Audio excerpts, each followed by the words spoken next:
Good things grow in Ontario. Once upon a time, it was a slogan and music jingle that evoked wholesome emotions that just about everyone across the province knew. But today, it's not so good to grow in Ontario, or to grow up in Ontario, to be precise. That's because in this province, social experimenter-in-chief Kathleen Wynne and her Liberal government are your co-parents. And we do work hand in hand with these families because we co-parent. In this Canadian province, our ruling class believes that our children are their property. It's why, despite mass parental protests, Premier Kathleen Wynne doubled down on her radical sex ed curriculum, a sex ed program that begins for kids as young as 5 years old and introduces them to ideas like made-up gender theory and anal intercourse before they're even out of grade school. I mean, Ontario's Liberal government loves co-parenting so much, they've even gone through great lengths passing actual legislation to remove the words mother and father from not only our birth certificates, but from all provincial legislation altogether. But now, they're actually taking it one step further because apparently semantics and the classroom, they just weren't enough. Now, Kathleen Wynne's Liberal government is making a totally unprecedented intrusion into your home. Now, if you haven't already heard of Bill 89, then you're going to want to pay close attention, but please brace yourselves. Bill 89 codifies the Ontario government's belief that children belong to the state, not their parents. If passed, Bill 89 will repeal and replace the existing Child and Family Services Act. That's an act of hugely significant import, governing everything from child protection services and foster care all the way to adoption. However, rather than promoting welfare as it purports to do, Bill 89 is a totalitarian bill, giving the state incredible powers to seize Ontario children from their families for the sake of gender ideology, while preventing religious parents from ever adopting or becoming foster parents. Now, the bill is 329 sections long. It's a really hefty bill, and there is a lot that is wrong with it. But if you will, just let me show you some of the most disturbing and subversive parts of this proposed legislation. So the first thing that you're looking for when it comes to this bill is what makes it different from the act that it seeks to replace, right? And well, the first thing that jumps out at you is religion is totally erased and gender ideology is now introduced. In the sections concerning matters to be considered in determining the best interest of the child, the religious faith in which the child is being raised is deleted as a matter to be considered. Instead, the following list of factors is included: race, ancestry, place of origin, color, ethnic origin, citizenship, family diversity, disability, the amorphously termed creed, sex, sexual orientation, gender identity, and gender expression. Now, if you're not already yelling at your screen, let me explain why this change in phrasing really matters. One of the reasons can be found in these sections right here. Bill 89 includes a lengthy description of a child in need of protection, i.e. where Child Protective Services intervention ought to take place. Now, among that long list includes the description of a child who is at risk of suffering mental or emotional health. Now, one whose parent does not provide, quote, treatment or access to treatment is thus defined as a child in need of protection. So, a thought experiment to make this legislation clear. Little Tommy comes home from his third grade class in Ontario, where he's just learned about all the new and made-up genders du jour. He then says, "Hey, Mommy, I'm a girl now. I don't like my penis anymore. I want boobies and new pronouns." Now, as a parent in today's Ontario, while you have no say in your child's classroom, you do have a say in your own home.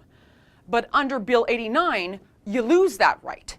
In fact, according to Section 73, if you fail to provide the treatment or access to treatment that your child now demands, you are working against his or her interests, which include gender identity and gender expression, as outlined in Section 1. And so since your child is now considered a child in need of protection in the eyes of the state, according to Section 34, the Children Aid Society must now investigate you and should the children aids worker, who, by the way, is neither police nor a doctor, should the children's aid worker simply follow the law, Bill 89, and find, yes, little Tommy is in need of protection by definition of the law because you have failed to use his new pronouns that he demands and provide him with hormone blockers, then, according to Bill 89, a court is to issue orders with respect to care for your child, which can include, but is not limited to, placing your child in the care or custody of another person subject to the supervision of the society,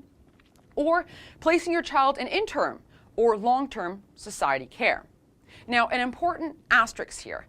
Bill 89 also adds this line, including the words wherever possible, in describing child services interventions. This is a radical break from the past and a clear signal that Children's Aid Society intervention is to be more readily provided and will not be presumed to be disruptive. But back to little Tommy.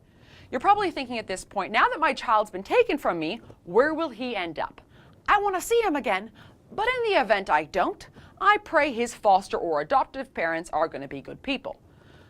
Well, they might be good people, but they're probably not going to be religious people.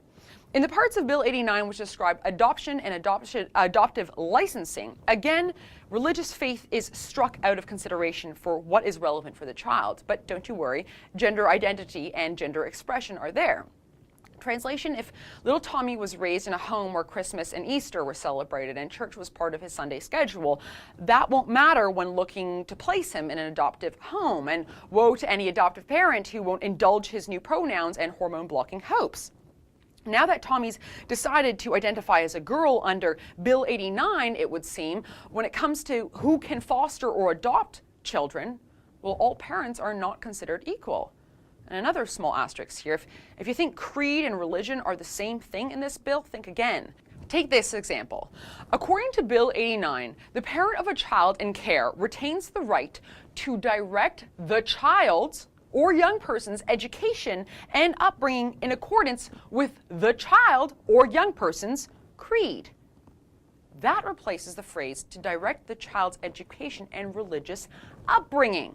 Translation, Bill 89's use of the amorphous language is not without reason. Rather, its aim is a colossal reduction in parental authority. In the new phrasing, the parent's authority is instead limited by the child's creed, or whatever the child tells the care worker their creed is or is not. Finally, in the event you weren't already convinced Bill 89 is in and of itself breathtaking in its embedded totalitarianism, well, it gets worse. At any point, the minister in charge of the portfolio can make this Liberal government's home invasion more sweeping and more severe. That's because Bill 89 gives the minister massive regulatory powers in which at any point and for any reason, the minister can create regulations governing how service providers making decisions with respect to matters of your child's gender identity and expression in your home are to even be taken into account and accordingly how to conduct their jobs. Folks, I was floored the first time I read this bill. Bill 89 is an unprecedented government intrusion into Ontario homes. It is an unprecedented government intrusion into decisions about how families wish to raise their children. It pushes gender identity onto Ontario children. It makes unscientific gender theory the law of our homes. It removes protective language surrounding a minor's religious faith, and it persecutes adoptive and foster parents of faith. And perhaps most disturbingly, it grants the state sweeping new powers to remove children from their parents' and guardians' custody. And yet, Bill 89 just passed its second reading in the Ontario legislature without a single dissenting vote. Even opposition parties, whose job it is to oppose government legislation, something I must have misunderstood, even they have consigned under this totalitarian bill that turns our province's children into pawns in Kathleen Wynne's political game.